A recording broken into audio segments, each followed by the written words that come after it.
Morning વિદ્યાર્થી મિત્રો, આજે આપણે ટેટ 1 માટે ખૂબ જ અગત્યનો ટોપિક નવા અભ્યાસક્રમ આધારિત ધોરણ 4 અને 5 ગણિત વિષય વસ્તુ આધારિત MCQ જોવાના છે, જે પરીક્ષાની દ્રષ્ટિએ ખૂબ જ ઉપયોગી છે.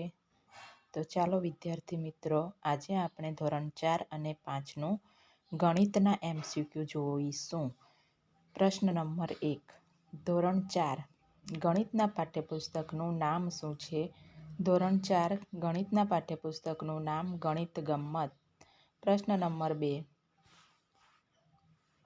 ધોરણ 4 ગણિતના પાઠ્યપુસ્તકમાં કેટલા એકમ આપેલા છે? ધોરણ 4 ગણિતના પાઠ્યપુસ્તકમાં કુલ 14 એકમ આપેલા છે, જે આ પ્રમાણે છે.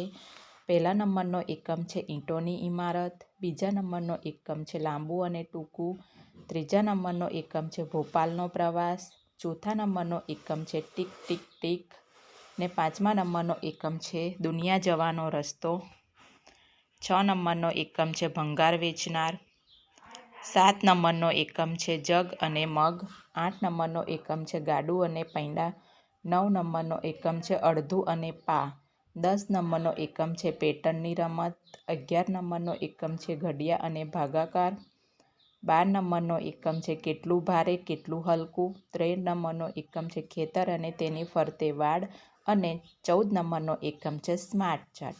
આવી રીતના કુલ ધોરણ 4 ગણિત પાઠ્યપુસ્તકમાં કુલ 14 એકમ આપેલા છે.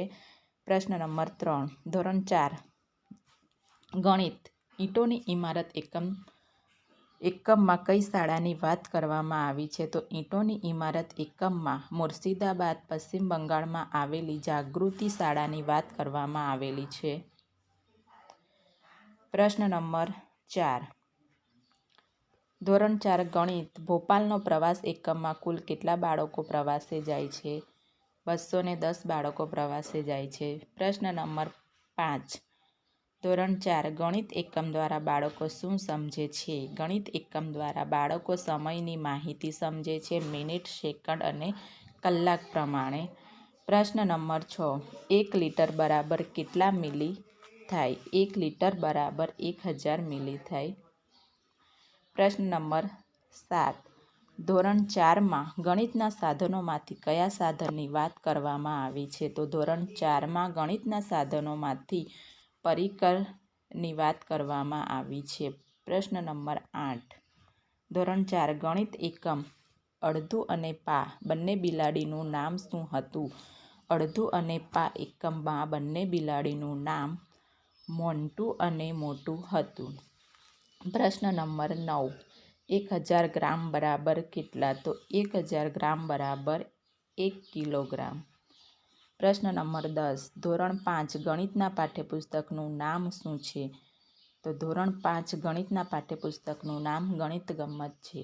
વિદ્યાર્થી મિત્રો, અહીંથી ધોરણ 5ના પાઠ્યપુસ્તક પ્રમાણેના MCQ શરૂ થાય છે. પ્રશ્ન નંબર 11, ધોરણ 5 ગણિતના પાઠ્યપુસ્તકમાં કેટલા એકમ આપેલા છે? તો ધોરણ 5 ગણિતના પાઠ્યપુસ્તકમાં કુલ 14 એકમ આપેલા છે, જે આ પ્રમાણે છે.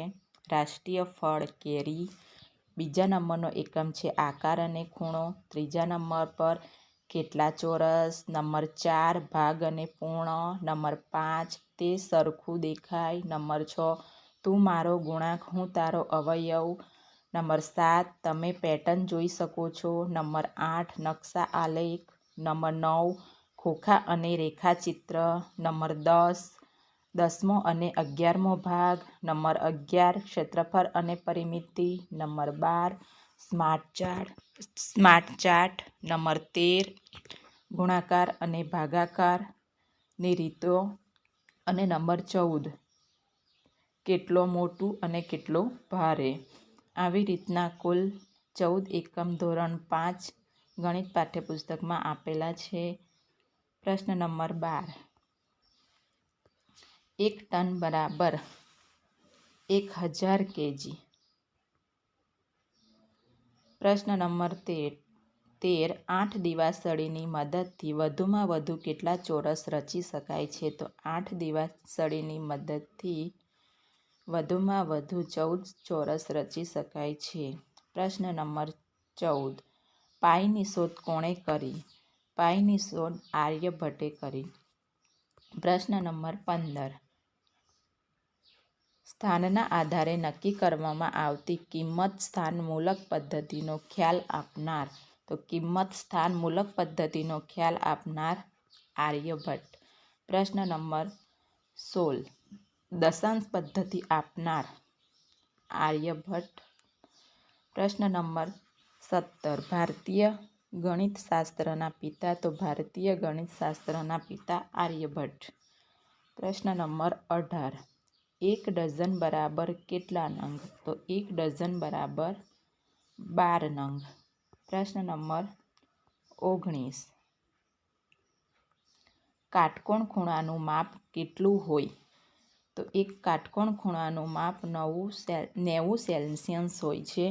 પ્રશ્ન નંબર 20. ત્રિકોણના ત્રણેય ખૂણાનો માપનો સરવાળો કેટલો થાય છે? તો ત્રિકોણના ત્રણેય ખૂણાનો માપનો સરવાળો 180 સેલ્સિયસ થાય છે. 180 સેલ્સિયસ. પ્રશ્ન નંબર 21. પ્રાકૃતિક સંખ્યાઓ કઈ સંખ્યાથી શરૂ થાય છે? તો પ્રાકૃતિક સંખ્યાઓ 1 થી શરૂ થાય છે. પ્રશ્ન નંબર 22. 0 એ કઈ સંખ્યા કહેવાય? 0 એ સૌથી નાની પૂર્ણ સંખ્યા કહેવાય. પ્રશ્ન નંબર 23. ગુણાકારમાં તટસ્થ સંખ્યા કઈ છે? તો ગુણાકારમાં તટસ્થ સંખ્યા 1 છે. પ્રશ્ન નંબર 24. સરવાળા માટે તટસ્થ સંખ્યા કઈ છે? તો સરવાળા માટે તટસ્થ સંખ્યા 0. પ્રશ્ન નંબર 25. ધોરણ 4 ગણિતના પાઠ્યપુસ્તકમાં કુલ કેટલા પેજ છે? તો ધોરણ 4 ગણિતના પાઠ્યપુસ્તકમાં કુલ 162 પેજ છે. Thank you.